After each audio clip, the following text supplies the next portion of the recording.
Баяғыда бір жолаушылап келе жатып, шағын бір ауылға түсіпті. Ауылдың сыйлы кісісінің үйіне дәл түскен екен. Ол да жолынан жаңылмай, қонағын жік-жапар болып күтіп алыпты. Түннің бір уағында қонақ иттің ұлығанынан оянып кетті. Бұл қонақ жай қонақ емес еді. Жер бетіндегі жануардың тілін меңгерген ғалым болатын. Қонақтың атын жеймін.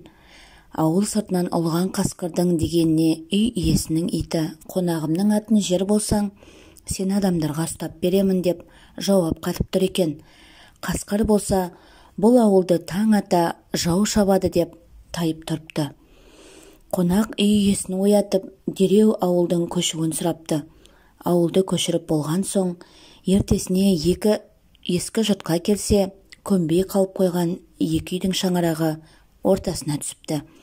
Жаңа қоныста түстеніп отырған қонақ, бұл үйдің ырысы итінде екен-ау, бұйымтай ретінде осы итті сұрармын деп ойлапты. Сол мезетте ит киіз үйдің туырлығын иіскепті. Қонақ ырыс туырлыққа ауды, туырлықты қалаймын деп ойлап отыра беріпті. Сол оймен отырғанда, сол маңайда жайылып жүрген жетім тоқты келіп сол туырлыққа сүйкеніп өтіпті. Бұйымтайын сұраған үй иесіне: маған анау қара тоқтыны сойып, етін түгелдей асып беріңіздер. Тек бір шартым бар. Еттен менен бұрын ешкім ауыз тимесін депті. Ауылдың бір жігіті тоқтыны әп сәтте сойып тастайды. Бәйбіше етті толығымен қазанға салып, асып енді әкеле бергенде, үй иесінің ерке ұлы жүгіріп өтіп бара жатып, бастың құйқасынан жұлып жеп үлгеріпті.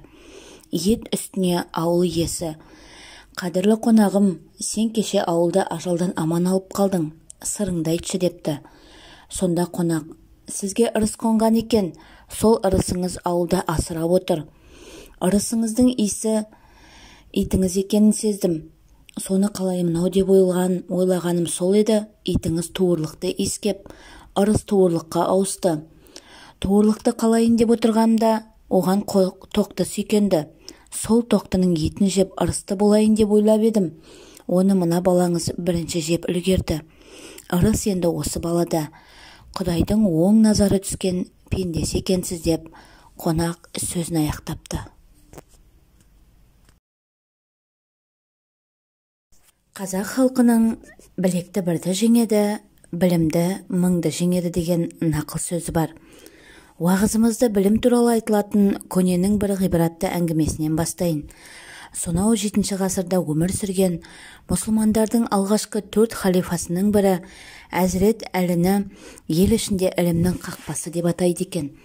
Осы атақтың рас өтірігін сынау мақсатында жерлестері оған 10 адамды кезекпен жібермекші болған. Олардың бәрі Әзірет Әліге бір ғана сұрақ: білім артық па, байлық артық па деп сұрайтын болып келіскен. Егер осы сұраққа 10 түрлі жауап берсе ғана халифаны шын мойындамақ болыпты. Сонда Әзірет Әлі әр адам қойған бір сұраққа түрлі дәйектемелермен былай деп жауап берген екен: білім артық, өйткені ол пайғамбарлардан қалған мирас, байлық бақылдардан қалған мұра. Білім артық, білімдінің жанында адал достар көп болады, ал бай адамның қасында амал достар көп болады. Білім артық, ол досыңды көбейтеді, байлық дұшпаныңды арттырады. Білім артық, ол қанша жұмсағанмен азаймайды, байлық жұмсай берсең бір күні түгесіледі. Білім артық, оны ұры-қарыдан сақтаудың керегі жоқ, ал жиған дүниеңді сырт көздерден қорғаштаумен өтесің. Білімің көп болса, ел саған қызығады, байлығың көп болса, ел сені қызғанады. Білімің артық болатыны содан. Білім артық, білімің көп болғанмен есеп-қисап жүргізбейсің, ал байлығыңа ұдайы есеп жүргізіп тұруың керек. Білім қанша көп болса да іріп-шіріп кетпейді. Мал, дүние болса бүлінеді, сондықтан да білім артық. Білім артық, ол кісілігің мен кішілігіңді арттырады. Байлық болса сараңдық пен қомағайлығыңды арттырады. Шынайы білімді адам ол орнымен сөйлейді. Ізеттілігі де артады. Байлығы мол адам оған масаттанып мақтанады, астамшылық көрсетеді. Сондықтан да білім артық деген екен.